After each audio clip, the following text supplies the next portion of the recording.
Hello and welcome to the Aid Station. I'm Chris Robb, and today really excited to catch up with Kim Ashworth, who's the Vice President and Chief Marketing Officer of Ashworth Awards in Massachusetts in America. Kim, great to see you again. Great to see you as well, Chris. Yeah, it's been, well, I've lost track of how long it was when we last caught up at European Business of Running in Prague. Yeah, Very different world now to what it is to what it was then. But right. maybe we'll certainly we'll talk about that. And one of the things we'll talk about is that at that stage you shared with me that you were about to pivot in terms of some equipment that you'd invested in, and that's an amazing story that we're going to talk about in a little bit. But maybe just start with sharing a little bit about your story, please, a bit about your background. Sure, sure. Uh, Grew up obviously in the U.S. I was a distance runner, soccer player, you know, as a youth. Um, Went to school, studied business and marketing, and worked in corporate America before I met my husband. And my husband, Dan Ashworth, and his father actually had Ashworth Awards. So at a certain point in time, once we were married and had kids, I decided to join my husband in the business. And we've been working together for 15, 16 years now in the business.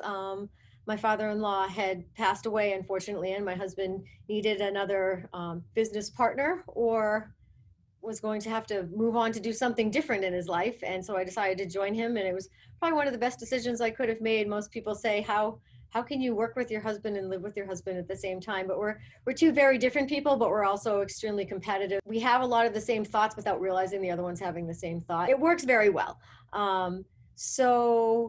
His manufacturing background and my business and marketing background really work very well together. And we've grown the business in, really the past 15 years and been very successful together. The company as it was 15, 16 years ago, we're a completely different company today in terms of the partnerships that we've made within the industry, partnerships, sponsorships, and really where we've taken the business to the small, probably 5-person business that it was 16 years ago.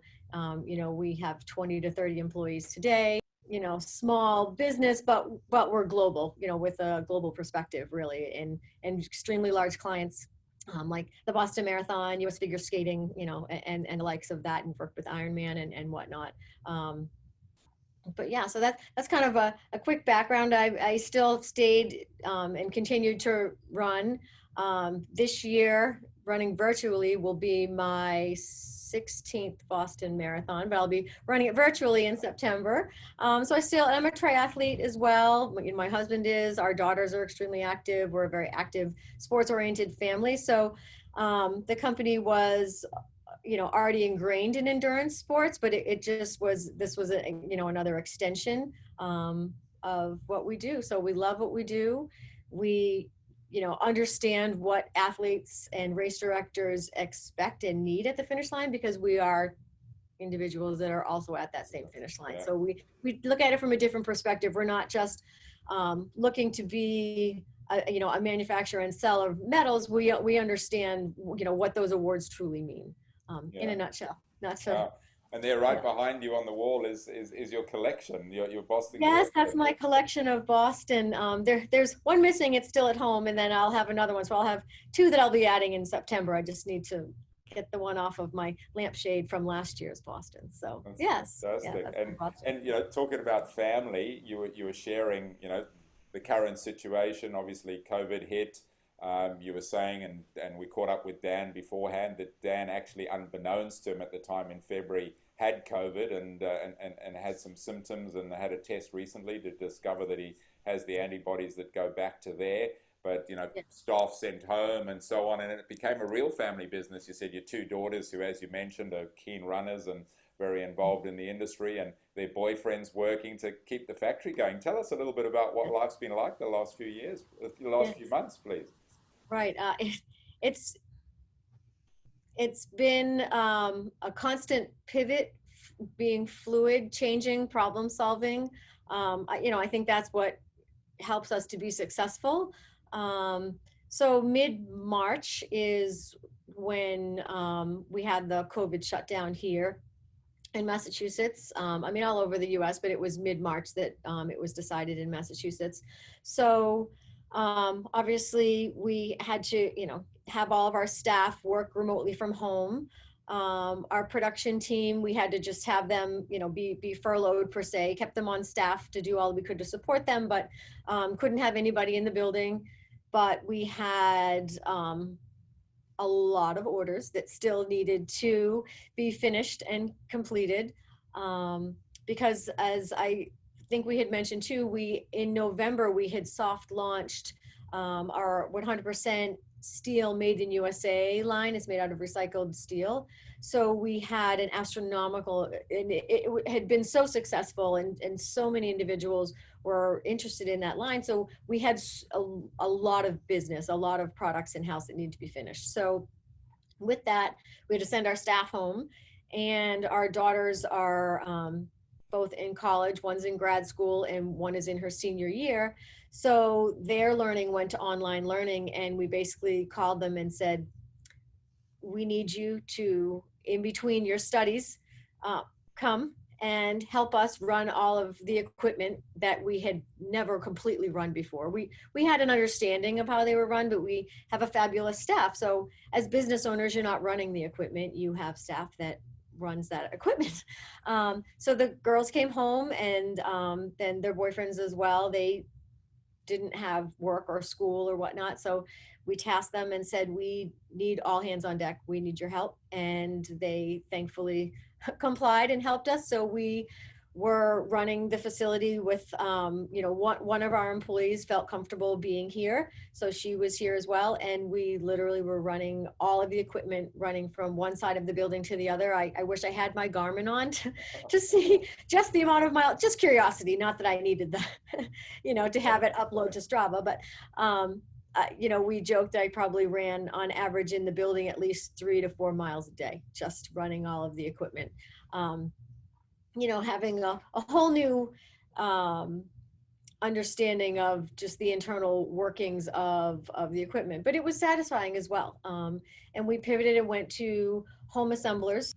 Not that it wasn't safe, we had a safe environment, but we felt like we want to comply with the stay-at-home order and the shutdown. So we reached out. Social media is a beautiful thing, via Facebook, and said, we're doing a call for home assemblers. You can do a contactless pickup and drop off of the metals. And we had a constant flow of people on a daily basis picking up metals and ribbons or whatever needed to be assembled. We had all of the equipment for that. They would take it, they would bring it back, and that was how we were able to do the assembly. And then we would take it in and pack it and ship it and take care of all of that.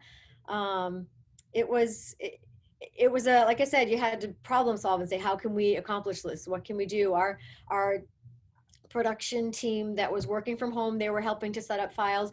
We thankfully have ourselves set up to be completely online. All of our servers are online.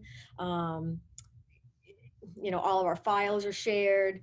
We even moved to have we use the Google Suite. So we have a Google Meet that we log on every day, so we can see all of our team every single day. So to try to create a team environment with our staff. And so we worked through that. Really, it was quite crazy. We were almost sleeping here. We have 2 dogs, and our dogs come to work with us, and they were just like, okay, they would go from one room to the other and relax. Yeah. And in the whole process too, we had created a line of PPE with all of our equipment too. When in the beginning stages, the first 4 to 6 weeks, obviously events weren't happening, events were being canceled. We finished all of the orders that we had. We still continued, and race directors had pivoted, but it was in the early stages of pivoting to virtual racing from in-person racing. So business was quiet. So we also said, what else can we do to be a solution for our community? So we have printers and laser engravers and fiber lasers and all that. And we said, well, we can create those face shields, we can create those point of purchase acrylic dividers. And we said, let's create this line and we'll submit to become an essential business so that we can also bring our production staff back here so that they can start producing that, continue, from ourselves a revenue stream, but be a solution for our community. And many people in our community were so thankful, because PPE was so hard to get, or it was really expensive, and we could turn it around pretty quick. So we're still continuing to make small batches of PPE. Yeah. We still have the product to do that. It's everything that we use to produce our acrylic awards and whatnot. Some of them, the face shields, obviously it was a thinner acrylic, but we might use that to apply it to a different product.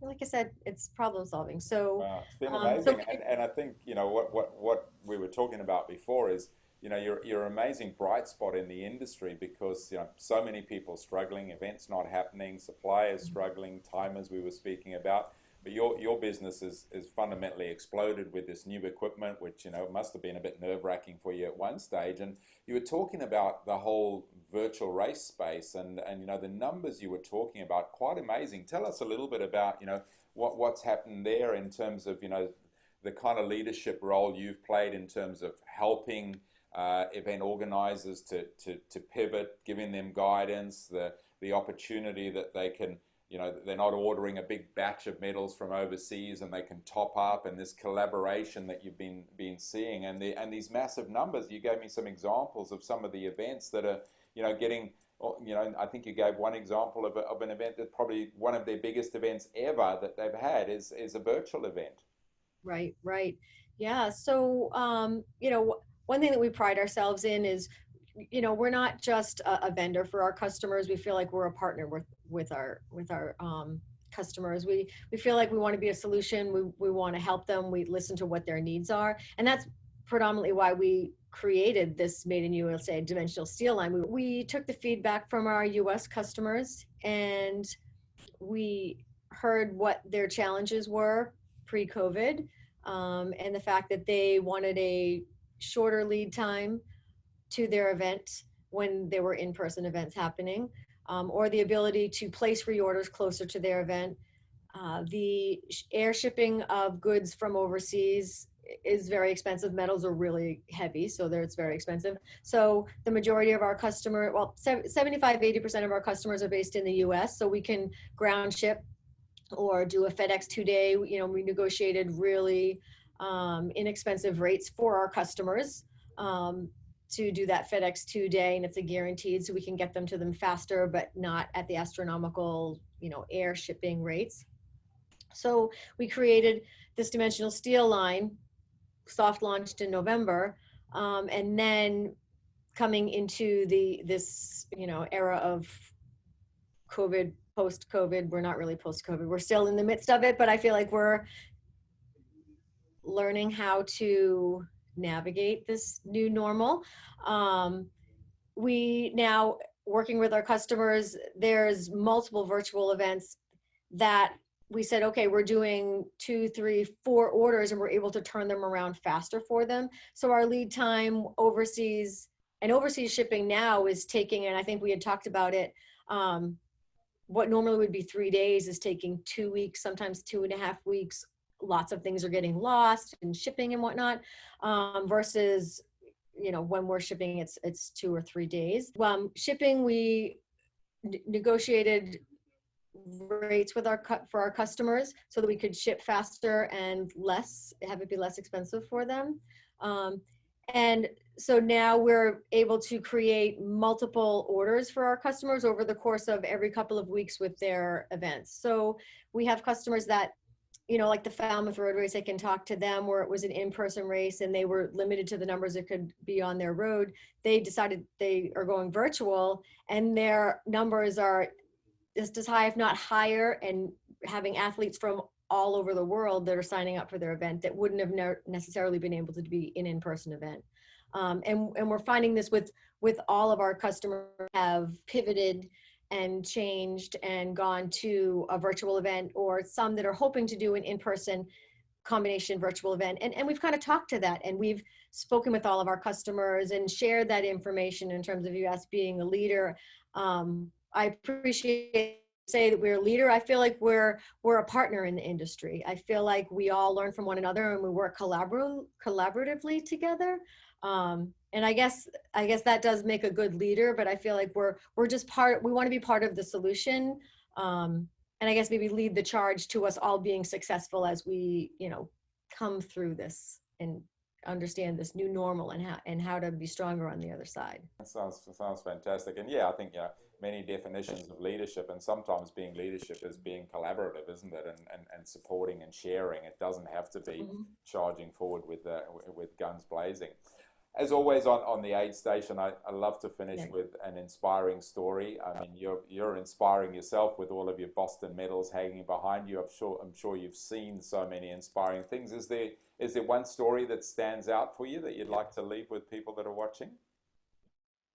Something that I don't share with a lot of people because I just feel like I don't want it to define me. I want to be who I am, a mother, a business owner, a wife, a friend, a partner in business, whatever it might be. But I'm a cancer survivor, and it's something that I think I don't take anything for granted. I take a look at a difficult situation and I think it could be far worse. I have lost friends to cancer. I think everybody, you could toss a rock and you can, it's everyone has been touched by this.